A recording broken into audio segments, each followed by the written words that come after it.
Hello learners, welcome to the course Migrated Women's Literature. In our today's lecture, we will be talking about South Asian diaspora to Canada.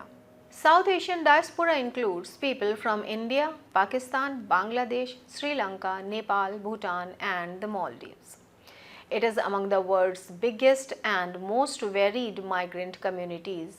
The social, cultural and political, also economic environments of the host countries have been greatly impacted by this diaspora, which has also managed to preserve their close relationships with their home countries. In today's class, we would discuss about South Asian diaspora to Canada. As we had talked about in previous lectures that the beginning of the South Asian diaspora had started during the colonial era. The British Empire began to extend its influence over the Indian subcontinent in the 19th century, which is when the South Asian diaspora first emerged. Many South Asians were sent as indentured laborers during this time to the Caribbean, South Sea Islands, Indian Ocean colonies and other regions of the British Empire. This was the first major wave of South Asian migration, with these indentured laborers brought in to work on plantations, railroads and other colonial ventures. There are several reasons that had affected South Asian diaspora during the British rule. One such reason is abolition of slavery. In 1833, slavery was outlawed by the British Empire. The British used indentured labor to replace the labor lost on plantations in colonies, including the Caribbean, Fiji, Mauritius and the portions of Africa. Workers that are now known as indentured were hired under some terms, usually for a period of 5 years. Wages, housing and the choice to go back home after their contract expired were all guaranteed by the government. However, they never got to return home. They were not paid as per the promises made to them. Their working conditions were harsh. Recruitment process was done through some middlemen who were called Kangni. In some other parts of India, recruiters were referred to as Arkatis and were hired to locate laborers. They frequently made great promises of large salaries, improving living standards and chances for success. But no one came back from those journeys to prove the authenticity of those promises. Basically, most of the recruits were given false information regarding the type of employment, pay, and living circumstances. A few were forced or duped into signing agreements. The majority of laborers were drawn from the economically devastated and heavily populated states of Andhra Pradesh, Uttar Pradesh, Tamil Nadu and Bihar. If we talk about the transportation, we see the voyage by ship, which may take several weeks or months, was used to carry laborers. These ships frequently had filthy, overcrowded conditions which increased the death rate. In order to stop the spread of disease, laborers were frequently placed in quarantine upon arrival. The workers' health was severely harmed by these unforgiving circumstances. Moreover, on arriving there, the conditions got worsened. Majority of the bonded laborers were employed at sugar, tea, rubber and other plantations. The conditions were difficult to manage and circumstances were highly challenging. The situation got worsened when they were not paid properly as they were promised. Many laborers experienced physical abuse, racial prejudice and exploitation at the hands of plantation owners. In addition to inadequate wages, The living conditions were extremely poor. Laborers usually had to make do with shoddy housing, often living in cramped quarters. If we talk about the cultural adaptation of those indentured workers, we find that they retained their languages, customs and religions despite the difficult working conditions. These cultural components merged with regional customs over time to form distinctive diasporic communities. Later on, the next phase of migration saw the women and children migrating along with their men. Those cultural adaptations that were made by earlier people made it easier for them to cope up with the situation, which helped the colonies develop stable communities and families. Talking about resilience and resistance, we see sometimes through protests, slowdowns and strikes, a large number of laborers held out. Their acts of defiance demonstrated their tenacity and want for improved care and circumstances. Later on, in response to mounting disapproval, the system was finally doomed in the early 1900s, with the final indentured laborers departing for the colonies in 1917. Driven by the abuses observed in the indentured system, laws were passed to enhance working conditions and safeguard employees' rights. All this resulted in the establishment of diasporic communities in nations like Trinidad and Tobago, Guyana, Suriname, Fiji and Mauritius. Still, there are sizable communities made up of the offspring of indentured laborers who have been contributing to the economy and growth of the nations in various ways. Also, by influencing politics, music, food and religion, these populations have enhanced the cultural landscapes of their host nations. These diasporic communities, collective memory and identity are heavily influenced by their history of indentureship, which in turn shapes their social and political involvement. The South Asian diaspora was significantly shaped by the indentured labor system in place during British colonial authority. The British colonial economy needed labor, and while this was supplied, the laborers suffered greatly as a result. The dynamic and resilient diasporic groups that still exist today are clear examples of this system's legacy. Let us now talk about South Asian diaspora in Canada.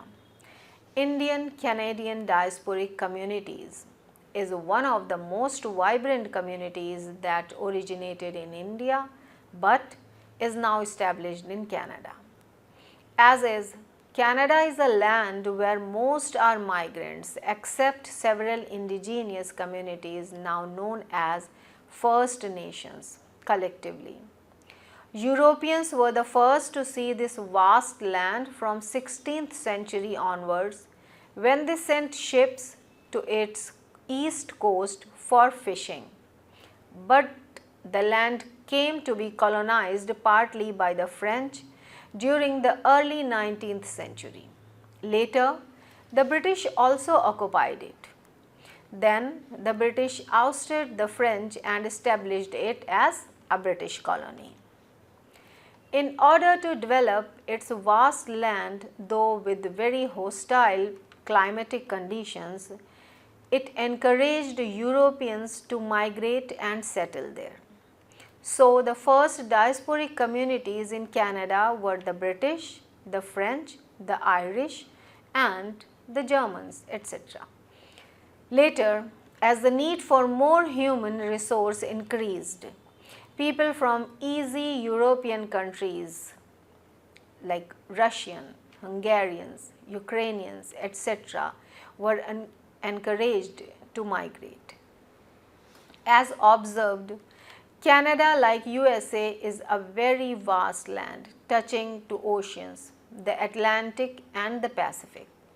As it started constructing a railway line from east coast to the west, from the Atlantic to the Pacific, it needed huge labor force to clear the land that was a difficult terrain with dense forests, mountains, snowbound surfaces, etc. So, non-Europeans were induced to come and settle in Canada. The Chinese, the Japanese, the Koreans, and other East Asians. Still later, in the beginning of the 20th century, Indians, particularly physically strong Punjabis, were motivated to settle in Canada. This was around 1906, and that is the year when a few Indian Sikhs, some of them ex-soldiers from British Hong Kong, settled in Vancouver, in British Columbia. They inaugurated the first phase of Indian-Canadian diaspora. These migrants found jobs on the Canadian Pacific Railway as laborers, clearing jungles, as workers in sawmills, and at the timber industry. They had been lured on good salary and prospects of striking it rich. This was the pull factor. Soon more people from Punjab came because Punjab was facing a number of problems like famine, plague, less land, higher taxes, etc. This was the push factor. But when they arrived there, they found the climate very cold and hostile, very different from back in Punjab. Although climate in British Columbia was considered mild, it was still very difficult to adjust. Second, the working conditions were very adverse, long working hours, no proper housing, far away from cities and markets. Food of the Indian kind was difficult to come by. Speaking in English language was a big challenge. Then, the salaries were far lower than promised. The local people, white Europeans, were hostile and racist in their interaction. Soon they began to object by saying that Indians took away their jobs by working on lesser wages and for longer hours. The companies liked them because they really worked hard, but the local population asked the government to stop their immigration. Now, the Canadian government stopped the Indian immigration. The years were 1910 till 1912. The culmination of such hostility was reached when a Japanese ship full of Indian migrants, including women and children, Komagata Maru, was not allowed to dock in British Columbia. The year was 1914. Earlier in 1913, the Canadian government had passed an order banning the entry of Indians in British Columbia. The ship was denied food and water when its supplies ran out. Some people died, but the Canadian government did not relent. Appeals by the people to the British government also did not help. This was because from 1908 onwards, Sikhs in Canada and USA had joined the Indian freedom struggle from abroad. The incident was one where a shipload of Indians who had travelled all the way to Vancouver were prevented from entering Canada. They were kept restricted on the ship without rations or drinking water, and were finally forced to sail back to Hong Kong. Even there, they were not allowed to land for fear that they might make trouble for the authorities. They were forced to sail to Calcutta, where they were finally allowed to land, though they were kept at a place 75 kilometers away from Calcutta. This was the time when the Ghadar party had founded many newspapers like the Swadeshi Sevak. Thus, there was pressure from the British government in India to deny entry to Indians in Canada. Komagata Maru had to return to India with all its passengers. This was the lowest point in the history of Indian migration to Canada. However, soon the focus of the world shifted to something else and more urgent. The First World War started drawing every nation to its vortex. So, there was not much of significance on the Indian-Canadian diaspora for the next 40 years. First World War brought unprecedented misery. Before the nations could come out of it, came the possibility of another world war and its actual happening from 1939 till 1945. The Sikhs who worked on the railroads and lumber trails, they were inexpensive workers. First, Sikh came to Canada as British subjects. They stopped at Vancouver in the course of their journey to England in 1897 to attend Queen Victoria's Diamond Jubilee coronations. In 1902, another contingent of Sikh officers passed through Canada on their way to England to attend the coronation celebrations of Edward VII. Both their way to and from England when they passed through Vancouver. They were impressed and moved by what they saw in British Columbia. For them, British Columbia appeared to be a land of opportunity. As chance would have it, on their return to Hong Kong, their regiment was disbanded. They did not want to return to Punjab due to certain reasons like land feuds, low income, etc. In their search for fresh opportunity of occupation, they lighted upon the idea of migrating to Canada. The Sikhs who had migrated to Canada in the first phase were mostly illiterate villagers and soldiers disbanded from the army. They could not speak English and hence could not intermingle socially. They worked under harsh conditions and faced racial discrimination. They suffered isolation and loneliness at the time because of their inability to communicate with mainstream people.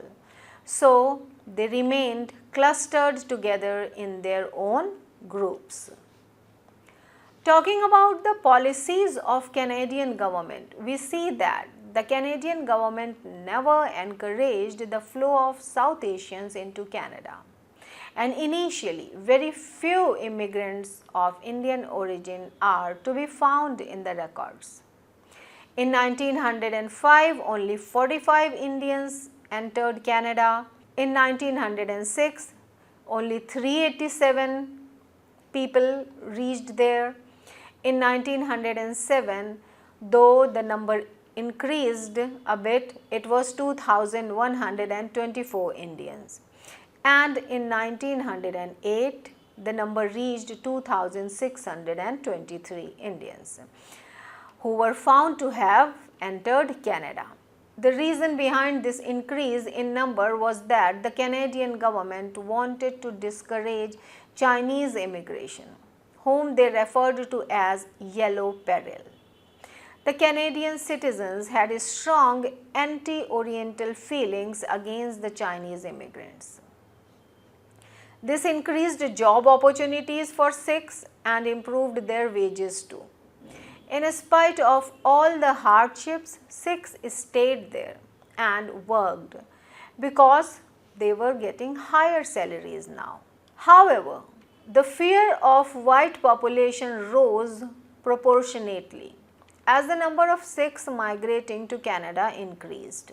The British Canadians faced and feared that the influx of non-whites would destroy the purity of their race. Hence, the Canadian government introduced the condition of continuous journey from the port of embarkation for entry into Canada. This condition effectively controlled the entry of Sikhs into North Americas. After 1908, the entry of Sikhs into Canada was totally restricted. There was no direct passage available from India to Canada. There was lots of protest against this policy, but the purpose of Canadian government accomplished in a subtle way without saying no to the British subjects. A very telling example of this was the ship Komagata Maru. The incident of 1914 has been captured by Sharon Pollock, called the Komagata Maru incident, which reveals disregard for non-white lives and the ruthlessness of the government. It is interesting to mention that between the years 1914 till 1917, only one Indian was able to enter Canada as a legal migrant. However, the 1931 census of Canada showed a figure of 14,687 Asians other than Chinese and Japanese, which included people from Syria, Turkey, Armenia and also India. 1951 shows the remarkable figure of South Asian migration including India, where out of 2,148 immigrants, 721 were females. Then the second phase of migration came in the 1960s. During the immediate 4 decades from the 1920s to the end of the 1950s, there had been hardly any migration of Indians to Canada.